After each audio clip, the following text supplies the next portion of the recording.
ঈশ্বরদী রূপপুর যেন একখণ্ড রাশিয়া। রুশ নাগরিকরা বাংলাদেশিদের সম্বোধন করেন বন্ধু বলে।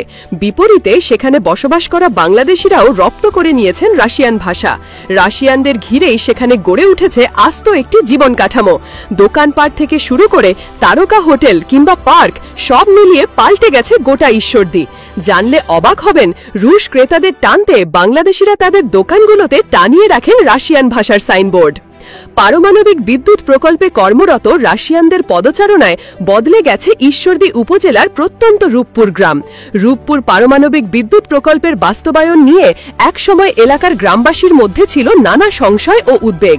তবে প্রকল্পে কয়েক হাজার দেশি বিদেশি কর্মীদের কর্মসংস্থানকে কেন্দ্র করে গড়ে ওঠা বাণিজ্যিক কেন্দ্র বদলে দিয়েছে তাদের ভাগ্য। এখন সকলের মুখে মুখে রূপপুর পারমাণবিক প্রকল্পের জয়গান, আর অপার সম্ভাবনাময় আগামীর জন্য অর্থনৈতিক প্রবৃদ্ধির মধুর প্রতীক্ষা। রূপপুরকে অনেকেই এখন বলছেন রুশপুর। বর্তমানে পদ্মা নদীর তীরে 1,13,000 কোটি টাকা ব্যয়ে পারমাণবিক বিদ্যুৎ কেন্দ্র নির্মাণকে ঘিরে চলছে মহাকর্মযজ্ঞ। প্রকল্পের কর্মযজ্ঞ শুরুর পর থেকে বদলে যাচ্ছে এলাকার চিত্র।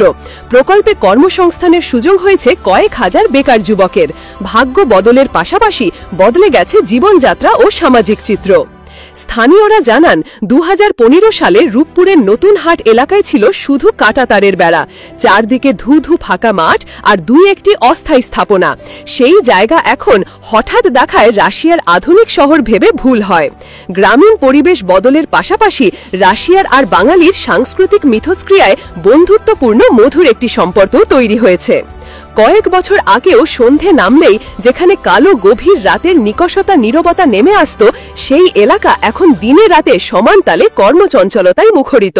প্রায় 5,500 রাশিয়ান, বেলারুশিয়ান সহ বিদেশি নাগরিকের পদচারণায় বদলে গেছে এই অঞ্চলের অর্থনৈতিক চিত্র।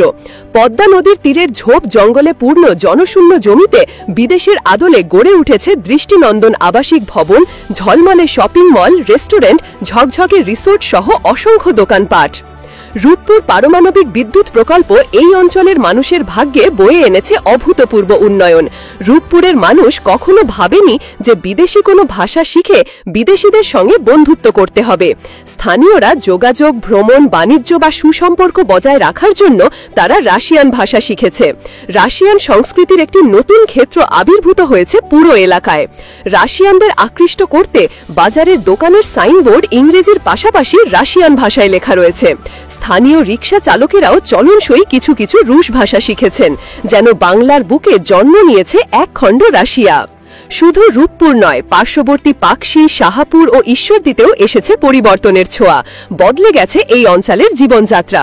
বিদেশি সংস্কৃতির ছোঁয়া লেগেছে স্থানীয়দের জীবনে। ফল ও সবজি বিক্রেতা থেকে শুরু করে বেশিরভাগ ব্যবসায়ী ও কর্মচারী শিখেছেন রাশিয়ান ভাষা।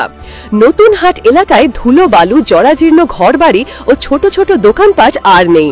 বাণিজ্যিক ভবন, স্কুল, সুউচ্চ ভবন, আন্তর্জাতিক মানের হোটেল, রেস্তোরাঁ, আধুনিক শপিং মল, সুপার শপ, তারকা হোটেল, সুইমিং পুল, রিসোর্ট, বিভিন্ন নান্দনিক কর্মকাণ্ডে ভরপুর। উন্নত মানের হাসপাতালও এখানে নির্মাণ করা হয়েছে। ভাগ্য বদলের পাশাপাশি বদলে গেছে তাদের সামাজিক চিত্র। হোটেল, রিসোর্ট, বাণিজ্যিক প্রতিষ্ঠান সহ বিভিন্ন প্রতিষ্ঠানে হাজার হাজার মানুষের কর্মসংস্থান হয়েছে। গ্রিন সিটি সংলগ্ন প্রকল্পের সাইট অফিসের ইনচার্জ রুহুল কুদ্দুস জানান, প্রকল্পে প্রায় 25,000 দেশি বিদেশি প্রকৌশলী ও শ্রমিক কাজ করছেন। এর মধ্যে রাশিয়া, বেলারুশ, ইউক্রেন, ভারত সহ বিভিন্ন দেশের প্রায় 5,500 কর্মকর্তা রয়েছেন। উল্লেখ যে 1961 সালে রূপপুরে এই পারমাণবিক বিদ্যুৎ কেন্দ্র স্থাপনের উদ্যোগ নেওয়া হয়। এরপর দীর্ঘ সময় পেরোলেও সেটি বাস্তবায়ন সম্ভব হয়নি। পরবর্তীতে 2009 সালে আওয়ামী লীগ সরকারের আমলে চুক্তি হয় রাশিয়ার সঙ্গে। পুরোদমে কাজ শুরু হয় 2017 সালের 30 নভেম্বর। 1062 একর জমির ওপর স্থাপিত 2400 মেগাওয়াট ক্ষমতার বিদ্যুৎ কেন্দ্রটিতে থাকছে 2টি ইউনিট। এই প্রকল্পে আর্থিক ও কারিগরি সহযোগিতা করছে রাশিয়া।